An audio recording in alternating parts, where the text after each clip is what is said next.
Du coup, qui est le capitaine de notre bateau? Bah, c'est moi, bien évidemment. En tant qu'homme, je mène la barque, je tiens le gouvernail, j'ai la carte à portée de main, je connais le chemin et je peux t'assurer que je nous mènerai à bon port. Ta réponse est tellement insensée qu'elle me donne le tournis. Mais bon, j'entends ton point de vue et j'ai une question à te poser. Qu'est-ce qui te fait penser que nous les femmes n'avons pas le sens de l'orientation? Comment ça? Je n'ai pas compris ta question. Explique-moi un peu plus, s'il te plaît. Ok, je m'explique.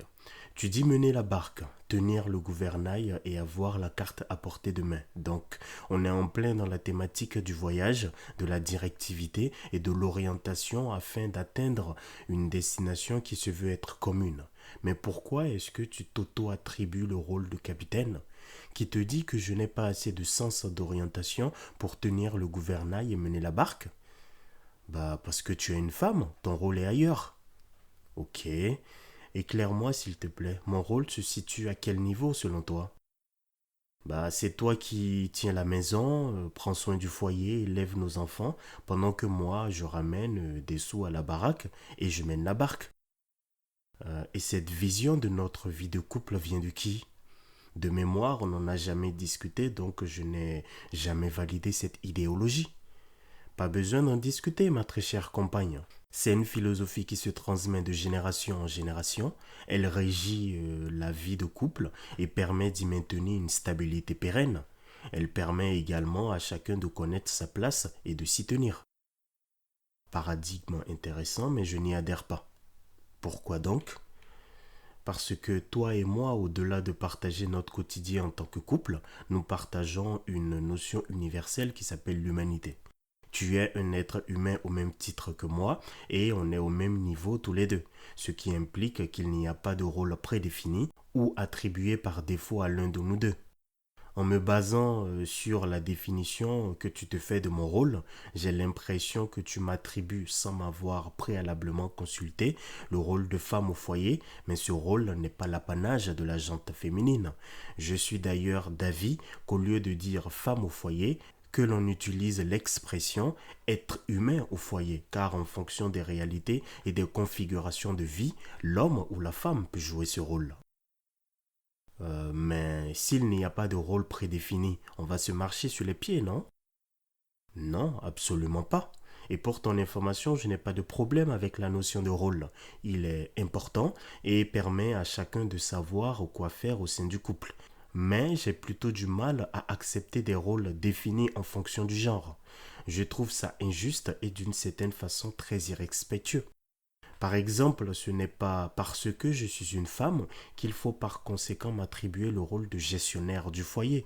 J'ai plein d'autres choses à proposer, à apporter à notre vie de couple et qui nous permettront d'avancer sereinement vers la réalisation de nos objectifs. Ok, je vois. Du coup, quels sont tes atouts? Quelles sont les choses que tu peux apporter au couple pour son évolution vers notre destination commune? Voilà, maintenant tu reviens à la raison. C'est par là qu'il fallait que tu commences et en fonction de ma réponse, mais aussi de la tienne, on définira ensemble un rôle qui nous convient et qui est surtout approprié à l'un comme à l'autre. Conviens avec moi que tu es plus enclin à faire une tâche que tu as choisie comparativement à une tâche qui t'a été imposée. Oui, c'est vrai, je vois parfaitement là où tu veux en venir. Du coup, tu comprends que je trouve insensé que tu me dises que c'est toi qui mènes la barque, vu qu'on est censé la mener ensemble. Le gouvernail, on le tient ensemble, tu le tiens d'une main et je fais pareil. On est conscient de la destination, on en a longuement parlé et on connaît tous les deux le chemin pour y arriver, vu qu'on l'a défini ensemble. Donc la suite logique est que l'on mène la barque ensemble. Ça nous permettra de mieux manœuvrer, d'être plus fort vu que notre union fera notre force et ça nous permettra également de mieux gérer les intempéries climatiques, genre les marées hautes ou basses. Et c'est pareil pour cette putain de culotte. Tu as un pied dans une partie de la culotte et j'ai mon pied dans l'autre. Mais le fait de mener la barque ensemble et d'avoir nos deux pieds dans la culotte, comme tu dis, ça ne va pas entraîner des frictions, un genre de manque de respect ou d'impolitesse caractérisé? Bien sûr que non. car la condition sine qua non de toute interaction humaine est le respect et la considération de l'autre, peu importe ses origines, son apparence ou sa condition sociale. En partant de ce postulat, on est certes sur le même pied d'égalité et on mène notre bateau ensemble, mais je te dois le respect et la considération due à ta condition humaine, mais également due à ton statut d'homme de ma vie, et c'est pareil pour toi. Donc, en ce qui me concerne, il n'y a pas de notion d'impolitesse à considérer vu qu'il s'agit de voir l'humain en l'autre au même titre que l'on voit l'humain en soi, et d'adopter un comportement qui honore cette philosophie. Mais il se pourrait qu'il y ait des personnes qui profitent de cette situation pour avoir des comportements déplacés, n'est-ce pas? C'est possible effectivement, on n'est pas à l'abri de tomber sur des personnes mal intentionnées qui pourraient utiliser cette situation à des fins délétères ou purement égoïstes. Mais il faut garder à l'esprit que lorsqu'on fait sincèrement preuve d'humanité sous toutes ses formes et qu'on ne nous le rend pas, ce n'est pas le paradigme qui pose problème, mais bel et bien là où les personnes en face. Dans cette configuration, il est primordial, à mon sens, de tout simplement changer d'environnement et donc de fréquentation. Mais sois rassuré, jamais je n'aurai sciemment de comportement déplacé à ton égard et tu le sais très bien. Oui, je le sais, et moi non plus d'ailleurs. Aussi, s'il s'avère que par je ne sais quel concours de circonstances, j'en viens à te manquer de respect, sache que je ne l'aurais pas fait sciemment et n'hésite pas à me le dire, question que j'en prenne conscience et que je m'en excuse. Ok, c'est noté, et n'hésite pas à faire pareil pour moi. Ok, je n'y manquerai pas. À présent, parlons de sujets qui fâchent. Parlons d'argent. Pourquoi est-ce que tu penses que c'est un sujet qui fâche? On est des adultes responsables qui sont en couple et nous n'avons aucun secret l'un pour l'autre. Donc l'argent ne devrait pas être tabou, donc parlons-en ouvertement. Ok, super. Du coup, comment gère-t-on les finances au sein de notre couple? Bah, c'est simple. En tant qu'homme, ton argent est celui du couple et en tant que femme, mon argent, bah, c'est mon argent. Purée. La situation s'est inversée visiblement. Là, c'est toi qui tiens un discours tellement insensé qu'il me donne le tournis. En quoi est-ce que mon discours est insensé? Tu dis qu'il n'y a pas de différence à faire entre les hommes et les femmes, sachant qu'on est tous des êtres humains et je suis totalement d'accord avec cet état de choses.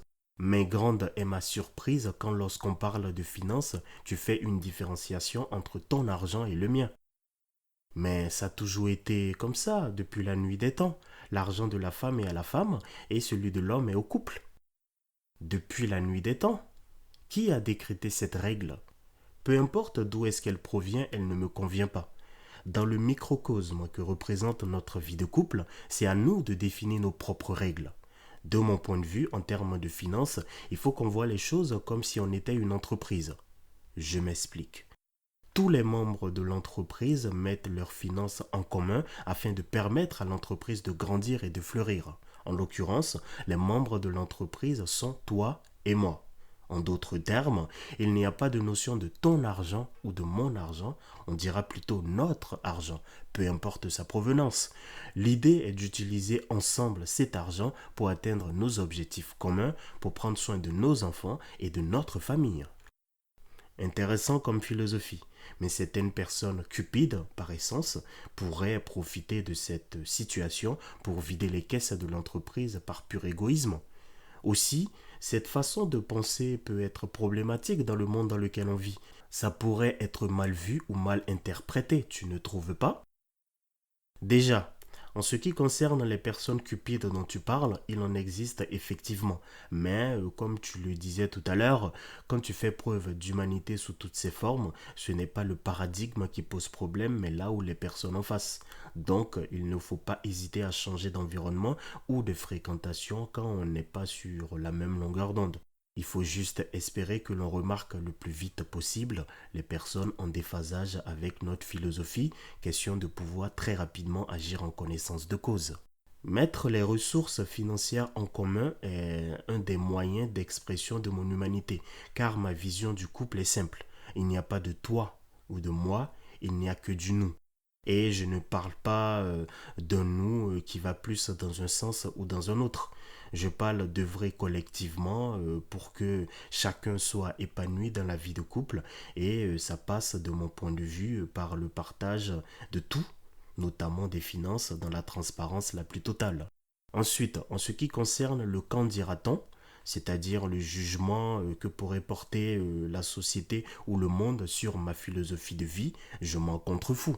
Car je ne suis pas en couple avec la société, le monde ou les personnes qui se mêlent de ce qui ne les regarde pas. Je suis en couple avec toi. Par conséquent, les seules personnes dont la vie compte dans la définition et la mise en place de notre philosophie de couple sont toi et moi. C'est justement pourquoi je m'adresse à toi et que je partage avec toi ma vision du couple, notamment en ce qui concerne la gestion des finances.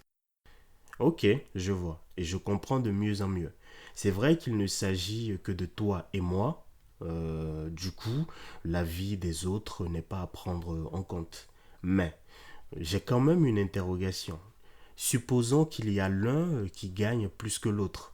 Ça ne créera pas une certaine jalousie, voire de l'animosité? Absolument pas. Il faut bien comprendre qu'une fois qu'on est en couple, au-delà du respect, de la considération, de la loyauté, des sentiments, de l'humilité et de la remise en question dont chacun doit faire preuve, on est une équipe et c'est pourquoi je prenais l'exemple de l'entreprise où il y a une transparence sur les finances de tout un chacun. Si on est dans une configuration où l'un gagne plus que l'autre, c'est très bien car in fine, c'est l'équipe qui s'enrichit et ça nous permettra plus facilement ou plutôt plus rapidement d'atteindre nos objectifs. La notion de finance n'est pas problématique vu qu'on est tous les deux au courant de la provenance des sous, de là où ils vont et de la façon dont ils sont utilisés. On est une équipe. Cette histoire de l'un qui gagne plus que l'autre et du sentiment qui pourrait en découler se règle avec la notion de rôle que tu as évoqué tout à l'heure. En effet, le rôle de chacun dans le couple est défini en amont par nous deux, c'est-à-dire est-ce qu'on travaille tous les deux, qui fait les tâches ménagères, la cuisine, les courses, etc. Sachant que ce sont des rôles humains, donc attribuables aussi bien à toi qu'à moi. Et ce qui est important à souligner, c'est que ce rôle n'est pas gravé dans le marbre. Si toi ou moi, on ne se sent plus à l'aise dans l'incarnation de notre rôle, on en discute et on le fait évoluer afin que tout le monde soit content et qu'on avance sereinement vers la réalisation de nos objectifs. On a la chance d'être doté du verbe, alors verbalisons proprement et avançons. Pour finir, qu'il y ait l'un qui gagne plus que l'autre ou que l'un ne gagne rien et que ce soit uniquement l'autre qui ramène les sous ou peu importe la configuration financière du couple, le plus important est d'être en phase sur la façon de fonctionner, de définir ensemble le rôle de tout un chacun et de garder à l'esprit que ce rôle peut évoluer en fonction des besoins ou des envies intrinsèques. Aussi, il faut faire preuve de transparence financière et je trouve pertinent ou plutôt primordial la notion de mise en commun des finances car elle illustre bien la vision que j'ai du couple. On est une équipe envers et contre tout, aussi bien dans l'idéologie que dans le comportement. Il faut également apprendre à garder la tête froide, aussi bien quand il y a beaucoup de zéros sur le compte que quand il y en a peu. Le tout est de garder à l'esprit notre provenance, notre destination et de mener la barque main dans la main. J'aime beaucoup cette vision que tu as du couple et de la gestion des finances. Je vais y réfléchir et te revenir par rapport à ça. Ok, pas de souci, prends ton temps et pense-y calmement. Car c'est très important que côté finances, comme sur les autres thématiques importantes de notre couple, on soit sur la même longueur d'onde. Et côté sexe, ça donne quoi? C'est-à-dire quelle est l'attribution des rôles à ce niveau-là? Ok, dans une démarche d'ouverture d'esprit et de suppression des tabous, on va en parler ouvertement. Super, c'est exactement ce qu'il faut faire justement. Fort bien. Du coup, je vais te raconter une histoire. Je suis tout oui. Ok, c'est l'histoire de la suceuse qui s'assume et du lécheur qui s'ignore. Lol. Elle commence bien ton histoire, j'ai hâte de connaître la suite. Eh bah, tu ne le sauras pas.